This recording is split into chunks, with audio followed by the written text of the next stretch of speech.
읽어주는 동화책 고구려를 세운 주몽.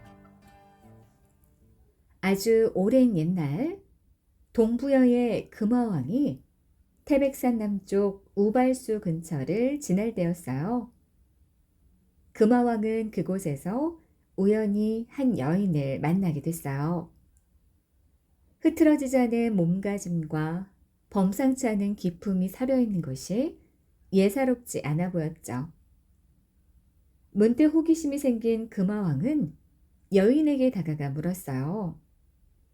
그대는 여인의 몸으로 어찌하여 이런 외진 곳에 와 있는가? 저는 하백의 딸로 이름은 유화라고 하옵니다.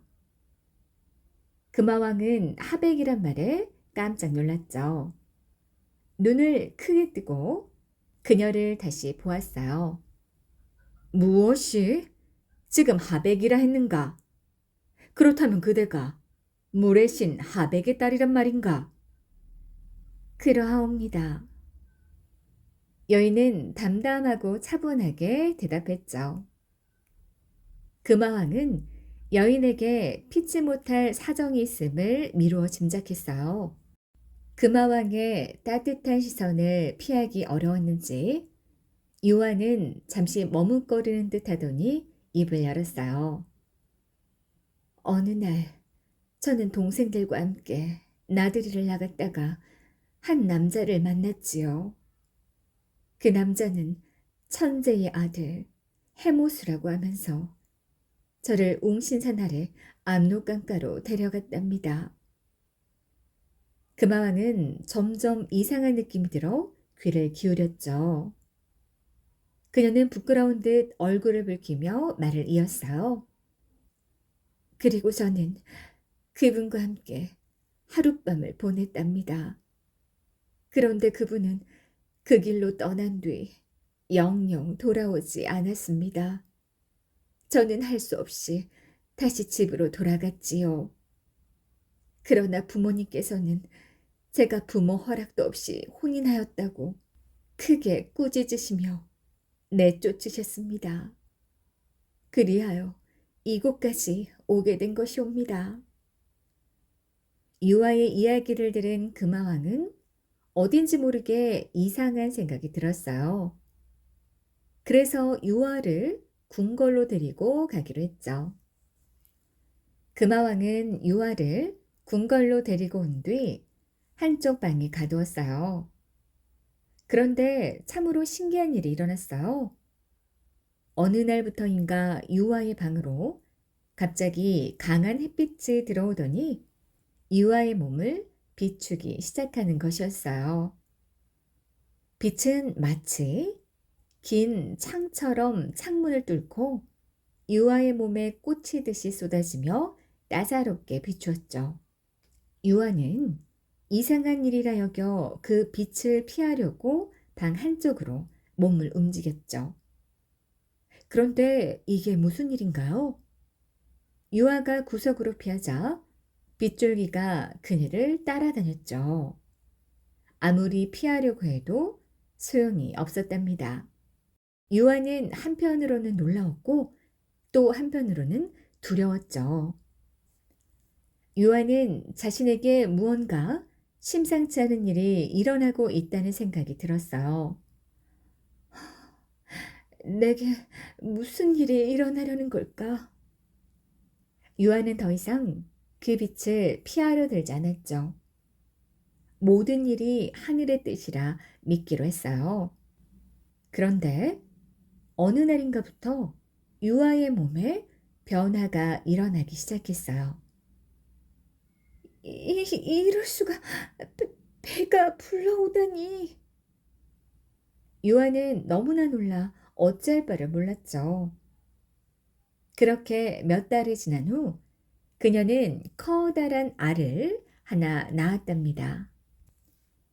유아가 알을 낳았다는 소식은 곧바로 금화왕에게 전해졌어요.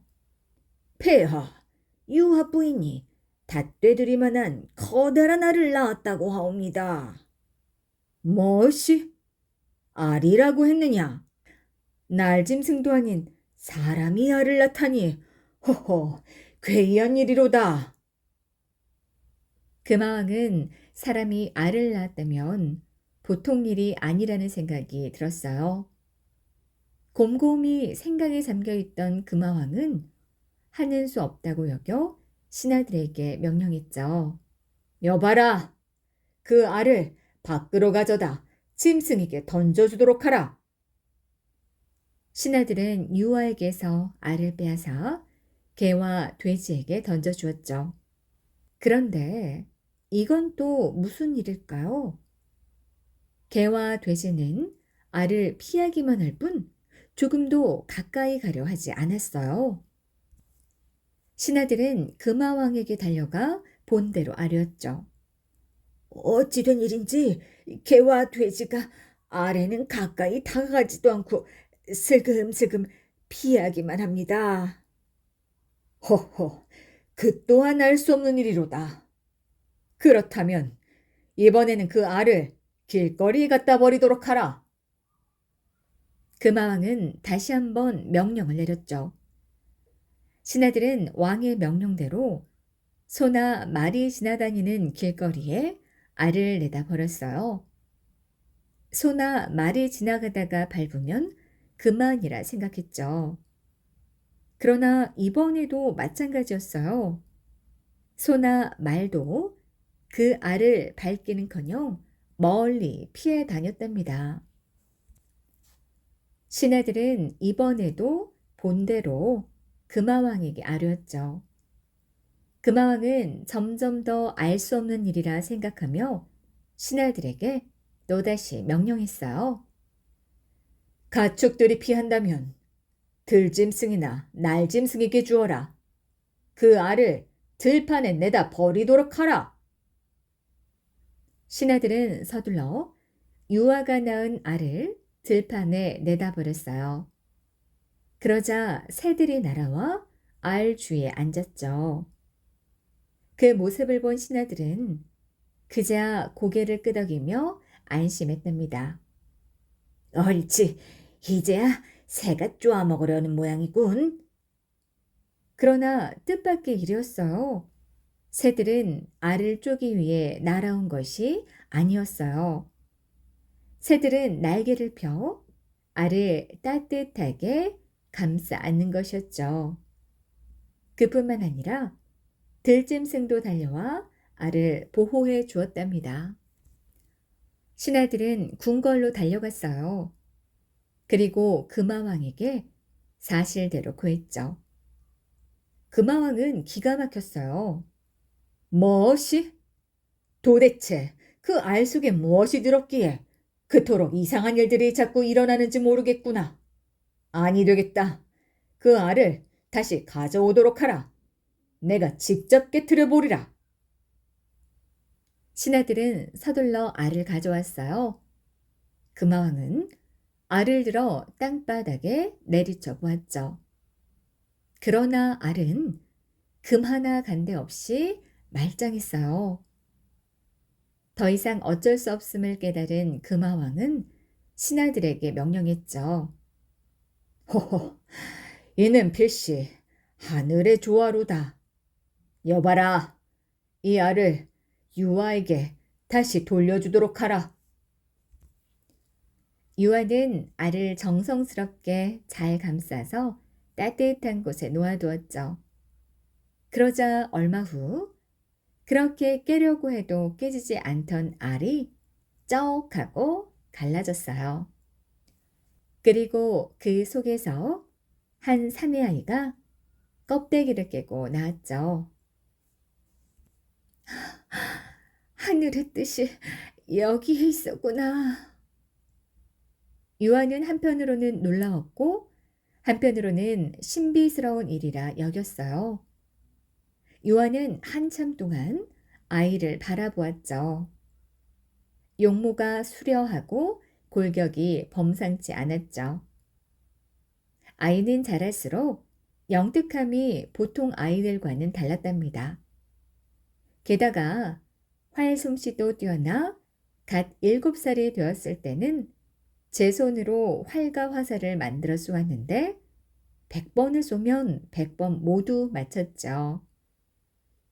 부여에서는 활 잘 쏘는 사람을 주몽이라 불렀는데 이 때문에 그 아이는 주몽이라 불리게 되었답니다. 금마왕에게 7명의 아들이 있었어요.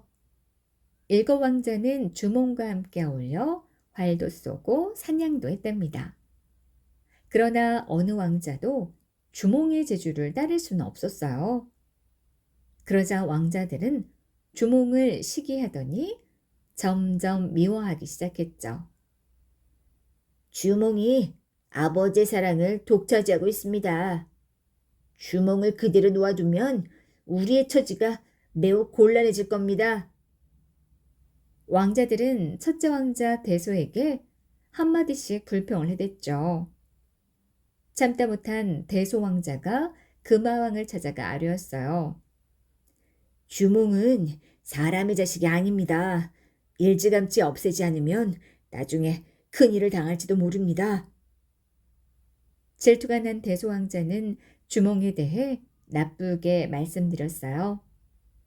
그러나 금화왕은 그 말을 귀담아 듣지 않았답니다. 그래서 금화왕은 주몽에게 말 기르는 일을 시켰어요. 그것만 해도 주몽으로서는 그게 실망할 만한 일이었죠. 왜냐하면 궁궐에서 말을 기르는 일은 매우 천한 일이었으니까요. 그렇지만 주몽은 오히려 이 기회를 잘 활용하기로 마음먹었죠.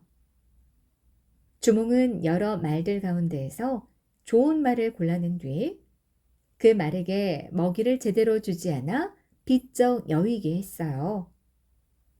반대로 제일 둔한 말을 골라 잘 먹여서 윤기가 나게 만들었답니다. 얼마 후 금화왕이 사냥을 나가는 날이었어요. 금화왕은 살찌고 윤기 나는 말은 자신이 타고 비쩍 마른 말은 주몽에게 타도록 했죠. 고삐를 움켜쥐고 소리를 치자 말은 바람을 가르며 쏜살같이 내달렸어요. 주몽은 화살을 꺼내 도망치는 짐승들을 향해 쏘았죠. 주몽의 화살은 쏘는 대로 짐승의 옆구리를 맞췄어요. 사냥이 끝난 후 확인해 보니 주몽은 금화왕보다 적은 화살로 더 많은 짐승을 잡았답니다. 그러나 이 일로 왕자들은 주몽을 더욱더 두려워하게 되었죠. 그의 재주가 자신들의 장래를 위협할지도 모른다고 생각했던 거예요. 그러자 7왕자는 주몽을 아예 죽일 생각까지 하게 되었고 주몽 역시 그런 눈치를 챘죠. 하지만 그 누구보다 유화 부인의 걱정이 컸어요. 어느 날 유화 부인은 주몽을 불러 말했죠. 얘야, 이 나라 사람들이 장차 너를 해치려고 하는구나. 너의 재주와 지혜라면 어디에 간들 살지 못하겠느냐. 여기 머물다 큰일을 당하느니 서둘러 여기를 떠나거라. 주몽은 선뜻 대답하지 못했어요. 그러자 유화 부인이 아들의 마음을 헤아리고 말했죠. 이 어미 걱정은 말거라. 너는 더 넓은 세상으로 나가 더 큰 일을 이루도록 하거라. 어머니의 말에 따라 주몽은 부여를 떠나기로 결심했어요. 새 친구 오이, 마리, 협보가 주몽을 따랐죠. 그러나 이 사실은 금세 대소 왕자에게 알려졌답니다. 대소 왕자는 즉시 군사들을 모아 주몽을 뒤쫓기 시작했어요. 멀리 가지는 못했을 것이다. 반드시 잡아야 한다. 추격하라! 그즈음 주몽은 새 친구와 함께 엄수라는 곳에 도착했어요. 하지만 강이 너무 깊고 넓어서 더 이상 앞으로 나아갈 수가 없었죠. 아무리 둘러보아도 배 한 척 보이지 않았어요. 어쩌란 말인가. 앞에는 깊은 강이 길을 막고 뒤에는 대소형님의 군사가 달려오고 있으니 무슨 수로 이 위기를 헤쳐나간단 말이냐. 주몽은 강을 바라보다가 뒤를 돌아보며 혼잣말을 써요. 어느새 대소왕자의 군사들이 뽀얀 먼지를 일으키며 바싹 따라오고 있는 것이 보였죠. 주몽은 하늘을 향해 외쳤어요. 나는 천재의 아들이요 모래신 하백의 외손자이다. 지금 뒤쫓는 이들이 가까이 오고 있는데 어찌하면 좋단 말인가. 주몽의 큰 목소리는 하늘 높이 울리고 땅을 진동시켰죠. 그러자 그 목소리는 물속 깊은 곳까지 전해졌어요. 바로 그때 강물이 용솟음 치는 듯 하더니 어디선가 수없이 많은 물고기와 자라들이 한꺼번에 물 위로 떠올랐죠. 그러더니 눈 깜짝할 사이에 다리를 만드는 것이었어요. 주몽을 따라 나섰던 친구들이 소리쳤죠. 물고기와 자라들이 다리를 만들었어. 주몽은 앞장서 다리를 건넜죠. 그러자 세 친구도 그 뒤를 따라 모두 강을 건넜어요. 뒤늦게 도착한 대소왕자의 군사들이 물고기와 자라가 만든 다리 위로 올라서려고 하는데 물고기와 자라들이 순식간에 강물 속으로 사라져 버렸답니다. 대소왕자 일행은 넋이 나간 채 도망가는 주몽의 뒷모습만 멍하니 바라봐야 했죠. 주몽과 새 친구는 온갖 어려움을 딛고 드디어 졸본에 도착했어요. 이곳은 사람들이 살기에 참 좋은 곳일세. 이곳에 도읍을 정하고 나라를 세울 것이라네. 그러나 아직은 화려한 궁궐을 지을 겨를이 없었던 주몽은 일단 비류수 주변에 집을 짓고 나라 이름을 고구려라고 정했죠. 이때가 기원전 37년 고구려를 세운 주몽은 고구려의 고자를 따서 자신의 성을 고로 삼았답니다. 이후 사방에서 소식을 듣고 백성들이 몰려와 나라는 점점 커졌고 주몽의 따뜻한 보살핌으로 고구려는 살기 좋은 나라가 되었답니다.